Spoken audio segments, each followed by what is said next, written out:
É uma pergunta geral, mas ela foi particularmente suscitada aqui pela exposição do Cláudio.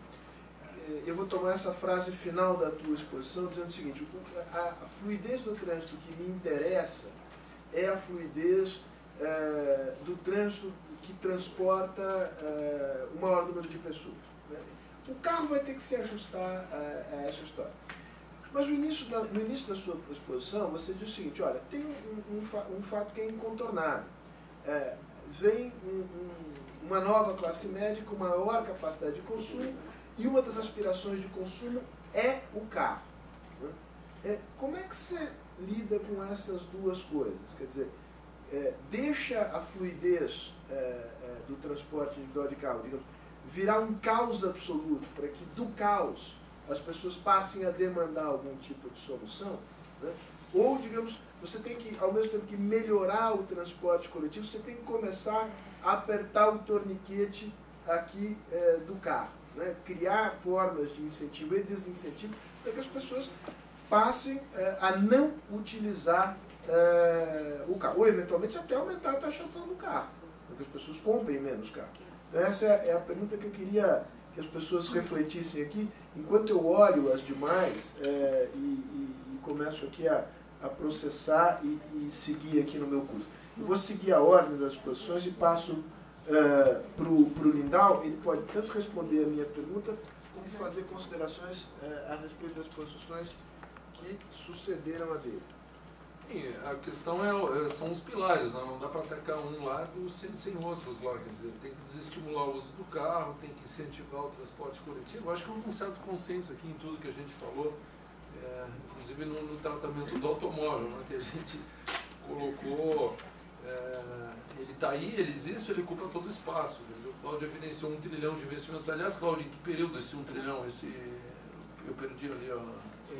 Isso no fundo foi nos últimos 40, 50 anos, não mais do que isso. Porque teve uma curva bem acentuada de aceleração. Certo. Então, nos últimos 40 anos, com certeza.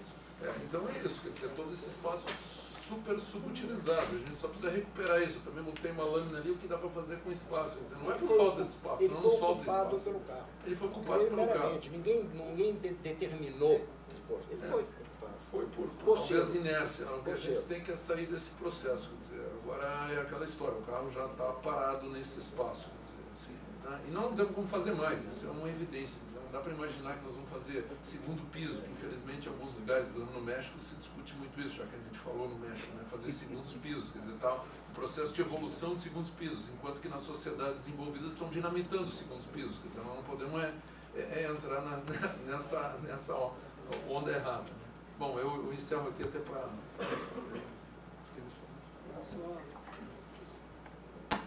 Eu acho que realmente é muito difícil, né, você chegar para a nova classe média e dizer, olha, você não pode usar o carro.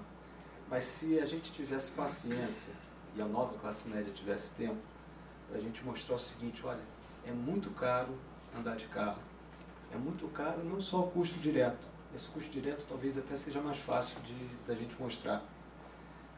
Você tem o gasto de licenciamento, você tem o gasto diário de combustível, de desgaste dos pneus, você tem desgaste de manutenção, você tem que fazer revisão do seu carro uma vez por ano vai passar pela vistoria, e se ele for colocar isso na ponta do lápis, talvez ele chegue à conclusão que não vai valer a pena comprar o carro.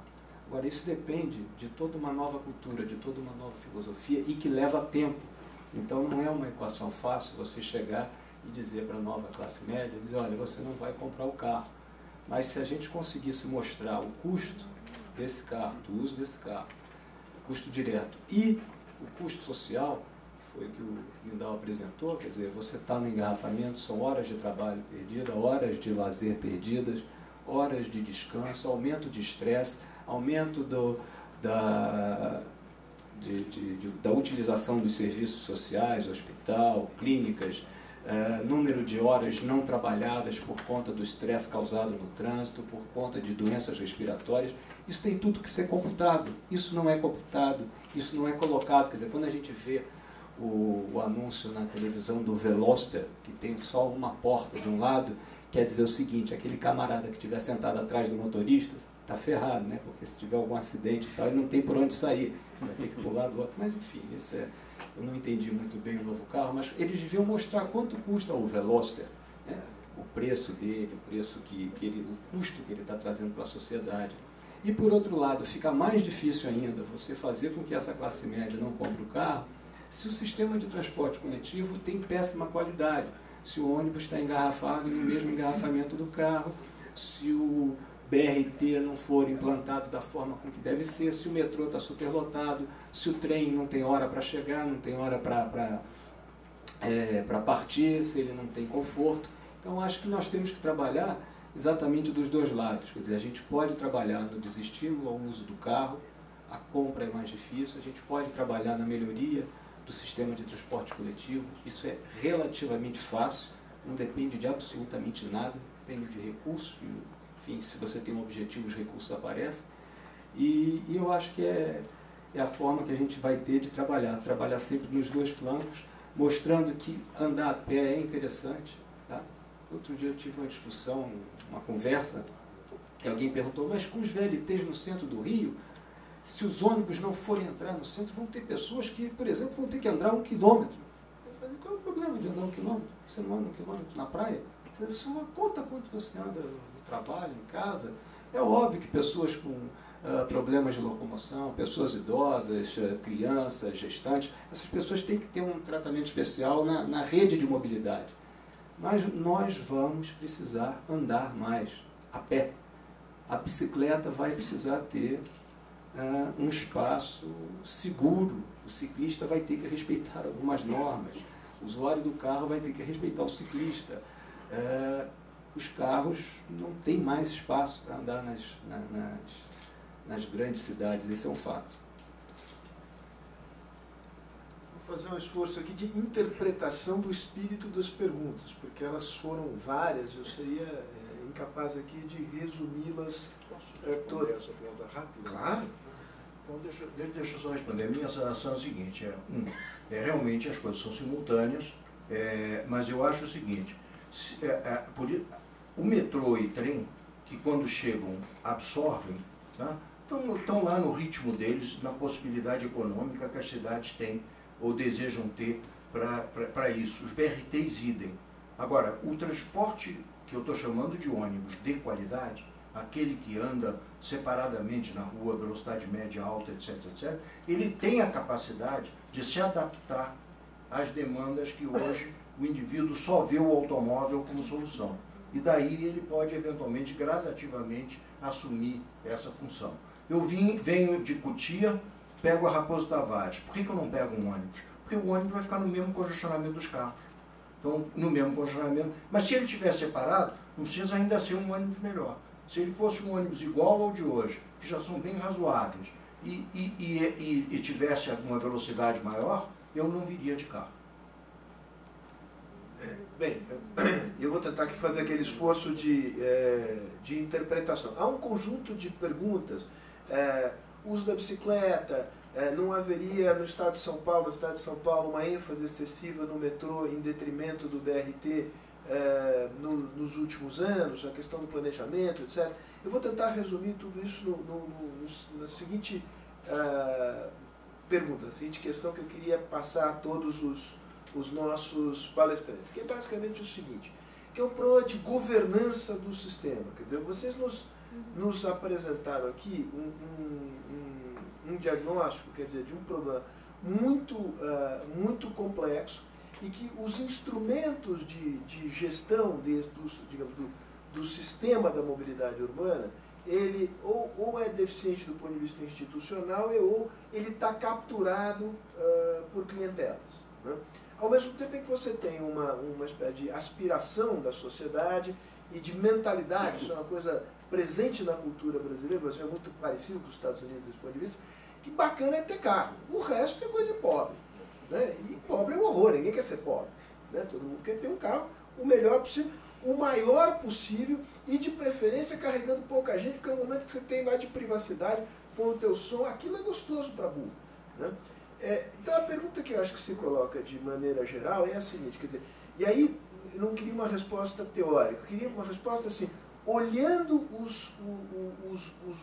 a capacidade de governança dos sistemas nas principais regiões metropolitanas. Quer dizer, qual é o quadro? Tem havido melhora ou nós estamos estagnados? Como é que a gente empurra no sentido de aumentar a autoridade pública, a capacidade de governança sobre a questão do transporte e sobre a questão do uso do solo também, que é uma das perguntas. Se trata de alguma maneira de ir redesenhando cidades que já existem e que têm, portanto, um capital investido muito importante.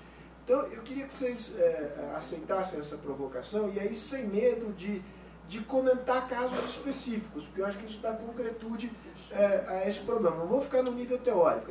Quais são as cidades que têm conseguido avançar? Quais são as cidades que têm sido, digamos, tímidas, estagnadas, capturadas por interesses particulares? E como é que é possível a gente começar a ir destravando esses sistemas? Deixa eu dar um primeiro pontapé, que foi, quando você está formulando a pergunta, eu fiquei lembrando o seguinte, quer dizer, eu até mencionei isso aqui na minha apresentação, por que eu acho que o Rio está dando uma melhorada exatamente no sentido de governança?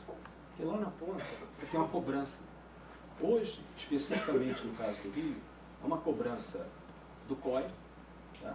É uma cobrança da FIFA, e essa cobrança vai a um nível de detalhe, só para sair do transporte rapidamente, que é o seguinte, eu fui para a reunião lá da FIFA e o camarada perguntava o kidball, banheiro do kidball está pequeno. Alguém sabe o que é o kidball? Eu também não sabia. O kidball é o seguinte, todos os jogos da FIFA tem aquelas crianças que entram com as bolas, com a bandeira, então entram, apresentam os times e tal. Então tem que ter dentro dos estádios um espaço específico para essas crianças ficarem. O banheiro tem uma dimensão específica. Então estou mostrando para vocês a que nível de detalhe vai a cobrança da FIFA e do COI. E eu acho que nós no Brasil temos que ter essa cultura dessa cobrança. Eu acho que havendo cobrança, a governança aparece. Por quê? Eu acho que no caso do Rio de Janeiro, essa governança está aparecendo, Estado, todos os órgãos do Estado, Secretaria de Transporte, Secretaria de Urbanismo, exatamente cuidando dessa questão do transporte, uso do solo, Secretaria de Meio Ambiente, no caso do município é a mesma coisa. As secretarias estão se juntando, os organismos estão se trabalhando juntos, porque eles têm que cumprir uma meta, eles têm que cumprir uma cobrança. Eu acho, e isso saiu agora, quer dizer, essa governança, ela é possível desde que haja uma cobrança. E se você não tem a FIFA e se você não tem o COI, essa cobrança tem que ser organizada pela própria sociedade. Porque se os serviços não são de qualidade, o que você vai fazer? Você tem que cobrar de alguém. Então, você tem que ter essa governança desse sistema, e aí sim eu acho que a gente consegue ir. Quer dizer, se você tem um objetivo, com esse objetivo você pode cobrar, e com isso você tem uma resposta que pode demorar mais um pouco, mas que ela vem porque é necessário para atender esse objetivo. Só que a FIFA aí é fácil, ela não está pagando a conta, né? Ela existe. Se a gente pudesse dar ré na história, talvez a gente lembre da reforma da Constituição, estava discutido criar o poder metropolitano. A gente, infelizmente, perdeu isso. Quer dizer, houve um reforço na questão das cidades, né? Então, as cidades em áreas como o Rio, São Paulo, acho que o Rio até tem uma vantagem, hein? Pela extensão da cidade do Rio de Janeiro, quer dizer, tem muita coisa que o Rio está conseguindo resolver, porque a área do Rio é enorme. Quer dizer, nós estamos falando, né? Comparando com São Paulo, quer dizer, vocês aqui têm uma quantidade enorme de municípios. E aí eu gosto do teu conceito das rotas metropolitanas, que é quase uma impossibilidade de discutir hoje num contexto desse, porque cada cidade tem realmente a gestão sobre aquele trechinho. Quer dizer, tem uma dificuldade brutal de agregar essas 28 cidades por questões políticas, partidárias e tal, e chegarem numa questão comum, que seria essa questão do deslocamento metropolitano. Vou dar um caso para vocês, quer dizer, nós estamos trabalhando aí nos projetos dos BRTs do Rio e de Belo Horizonte, e nos dois acontece isso, quer dizer, se faz lá o corredor, se pensa o corredor, se consegue resolver isso na demanda da cidade, e aí vem a questão do metropolitano. Quer dizer, aí como é que se resolve o metropolitano? Lá no Rio, vão entrar uns ônibus cinzas, né? A gente diz cinza porque aí a cor é distinta e tal, é o cara que vai fechar a porta lá num certo lugar e vai usar o corredor para chegar até o centro. Mas ele é um ente não ótimo dentro do processo. O corredor podia ser otimizado numa lógica fantástica, se a gente considerasse a dimensão. Não, mas aí vem a questão tarifária, porque esse não integra aquele e tal. Em Belo Horizonte, as paradas são exatamente duplas. O investimento está custando o dobro para acomodar um casamento que não conseguiu acontecer, que é o metropolitano e urbano. Embora alguns dos operadores lá... Amante é caro. Amante é caro. Conseguiram casar, amante. Não, e o mais fantástico, a dificuldade lá de casamento é porque o cara está nas duas cadeiras. O mesmo operador, às vezes urbano, ele tem linhas metropolitanas. Claro. Então a gente vai numa reunião e vê o mesmo cara de novo. Mas peraí, tu está aqui de novo. Ah, eu também tenho umas linhas metropolitanas. Então, assim, mas isso não consegue se juntar de tal forma de fazer o ótimo no corredor. Então, mesmo onde está se fazendo esses brutais investimentos, ainda está no subótimo. E esse subótimo decorre da questão da governança. Agora, qual a mágica para resolver isso com o poder metropolitano? Talvez se resolvesse isso. Perdemos essa oportunidade. Como transformar isso agora? Eu acho que a única tentativa foi em Recife, lá, de criar um órgão metropolitano, mas eu não sei se evoluiu. Acho que foi já, de certa forma, recapturado e ele já perdeu essa dimensão. Quer dizer, a gente teria que entregar toda essa gestão para uma única entidade, que lá eles, de alguma forma, estão sendo obrigados a fazer porque tem alguém cobrando, mas não está acontecendo nos outros lugares essa cobrança, os outros estão se acomodando. Eu não sei se vocês têm alguma ideia, mas eu acho que esse é o ponto focal, esse é o cerne da questão. Resolvido isso, tecnologia a gente conhece, quer dizer, eu acho que aqui no Brasil a gente tem um conhecimento enorme sobre transportes e a gente conseguiria, quer dizer, quadros técnicos ótimos, a gente avançaria super bem. Resolvido o problema político.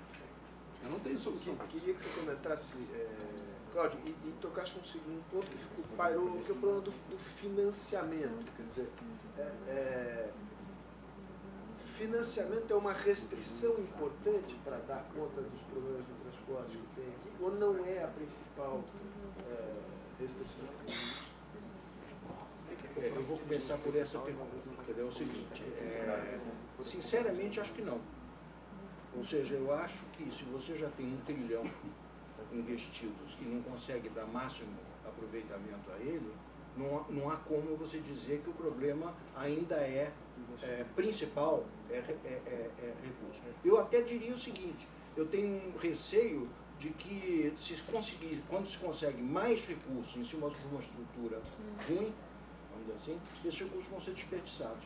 Esses recursos vão ser escolhidos modais inadequados, vai ser escolhido essa mania de, eu gosto de tal coisa, então eu quero mais disso. Quer dizer, tipo criança, quero chocolate. E agora o que você quer? Chocolate. Eu quero agora chocolate. Aí, você vai ter dor de barriga e falar, mas eu quero chocolate.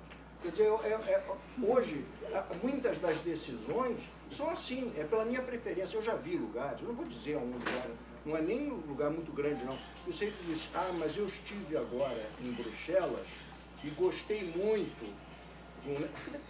Não interessa o que ele gostou. Essa é uma colocação inadequada. Então, região metropolitana,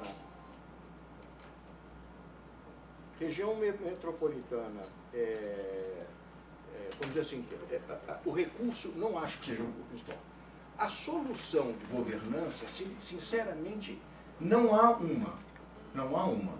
Quer dizer, se tivesse uma solução nacional, etc., acho que a publicidade dos objetivos e a publicidade dos índices é fundamental. Fundamental. Quer dizer, quais são os planos? Você está fazendo isso por quê? Você mudou por quê? Você não fez por quê? Você acrescentou isso por quê? Então, eu acho que é realmente muito importante. Agora, uma vez que nós não chegamos aí, ainda, feito disse o Lindau, não aproveitamos isso ainda, né? Ainda, hein? Eu acho que ainda pode ser aproveitado, mas enfim. Eu diria o seguinte, vamos analisar alguns exemplos. Recife. Recife tem é a única cidade que tem uma gestão completa do transporte coletivo metropolitano, só que é semi-metropolitano. Porque só os amigos entraram. Os inimigos disseram, não, eu estou fora. Então, tá bom. Se fossem muitos amigos e poucos inimigos, poderia funcionar. Foi assim em Madrid. Madrid era assim. A cooperativa, o condomínio de transporte de Madrid era opcional. Vários municípios já não entram nisso. Não estou fora. Aí logo depois o público desse município disse, mas aí eu não tenho bilhete integrado e tal. O cara, eu vou perder a eleição. Vou entrar. Quer dizer, então, mas foi opcional. Recife, não. Eu acho que são 3. Recife, Olinda e mais... não, acho que é o norte, que é o Paulista, eu acho que também é Paulista, Recife, Olinda, uma coisa assim. Então, mas de qualquer jeito funciona. Funciona parcialmente, mas funciona. Foi o jeito deles, mas já é uma melhoria. Já é uma melhoria. Eles têm um projeto. O público em Recife sabe qual é o projeto. Ah, coisa e tal, corredor de ônibus até sei lá onde. Então, mesmo assim, de vez em quando, alguém tenta capturar. Tá? Bom, Curitiba tem um modelo que eu acho que é o que mais funciona e é o que é o mais errado. Entendeu? Curioso, né? Então, se você medir pelos resultados, às vezes a coisa que parece errada, se funcionar, tá bom. Né? Qual é o modelo? O município de Curitiba é o líder da região metropolitana. As entidades dele, URBs, etc., é quem faz o planejamento metropolitano. É o município extrapolando a sua função para o metropolitano. Mas funciona. Né? Tem deficiências? Tem. Qual? A configuração é sempre favorável ao município de Curitiba. Curioso, né? Por que será? Mas, enfim, mas de qualquer jeito não é mal. Não é mal. Pode não ser ótimo, mas ele foi o possível. E funcionou, e é o que melhor funciona no país. Sem dúvida nenhuma, Curitiba. Então, o Rio de Janeiro é um lugar que teve... eu estou observando o Rio de Janeiro há 69 anos, que eu observo o Rio de Janeiro. Né? Eu nasci lá. Então, há 69 já nasceu observando? Já observei direto. Já quando eu olhei assim, eu já vi. Bom, há muitos anos eu fui o primeiro diretor do metrô do Rio. Né? Quando eu saí daqui do metrô de São Paulo, fui implantar o do Rio. Né? Depois disso, o Rio de Janeiro não fez praticamente mais nada. Durante 30 anos, de nada, nada. O metrô, inclusive, quando eu saí de lá, transportava 600 mil passageiros por dia, chegou a transportar 150 mil depois disso. E hoje está de volta, mais ou menos, nisso. Olha que grande vitória. Né? Mas, de qualquer jeito, o fato é o seguinte, hoje o Rio de Janeiro está conseguindo, acho que em grande parte, você tem toda a razão, tem uma cenoura lá na frente, puxando e tal coisa, mas além disso, eu vou botar mais uma pedrinha aí. A gente tem sempre mania de reclamar do operador privado. Eu acho que o Rio de Janeiro está assim também, porque o Estado e o município lá contam com uma coisa chamada FETransport, ou seja, uma federação de empresas de transporte que cobre todo o estado do Rio de Janeiro. Não é feito em São Paulo, que tem um municipal, tem um metropolitano, tem um sei lá o quê, tem um interurbano, não, é uma federação única, ou seja, esse raciocínio coletivo, mesmo que distorcido pelo raciocínio privado, ele é feito como um todo. Quer dizer, a parte de negociação de interesses está resolvida pelo lado de lá. Né? Então, o Estado e o FETransport têm sido responsáveis por muitos dos apoios aos projetos, inclusive o belíssimo sistema de bilhetagem que ele tem lá, Rio Card e tal coisa. Então, quer dizer, então você vê como em cada lugar houve um elemento agregador dentro da história. Eu acho que, de qualquer jeito, o ponto mais importante não é o recurso, é a organização do que já existe e a criação de uma cenoura à distância, visível, conhecida por todos, que sejam objetivos claros. Aí sim o recurso entra. E o recurso é fácil. É só cumprir o objetivo inicial da CID. A CID era para isso. Ela foi distorcida. É só enfiar a CID de volta, redistribuída na proporção dos gastos com combustíveis. Onde gasta mais, recebe mais, onde gasta menos, recebe menos. E a CID está resolvida. E o financiamento, em grande parte, resolvido. Tá? Agora, depois você me pergunta lá fora se eu acredito que isso vai acontecer. Bom, para terminar, duas perguntas muito breves. Uma difícil, eu deixo para o final. Eu queria um comentário de vocês sobre esta lei federal da mobilidade pública que foi aprovada. É um instrumento importante, é inócuo, em que medida que é uma coisa ou outra. Depois, eu não resisto a fazer essa pergunta, ela é sobretudo para quem, enfim, está aqui imerso no caldo paulista e paulistano. Transporte é um tema que virou politicamente importante, eleitoralmente importante e partidarizado. Né?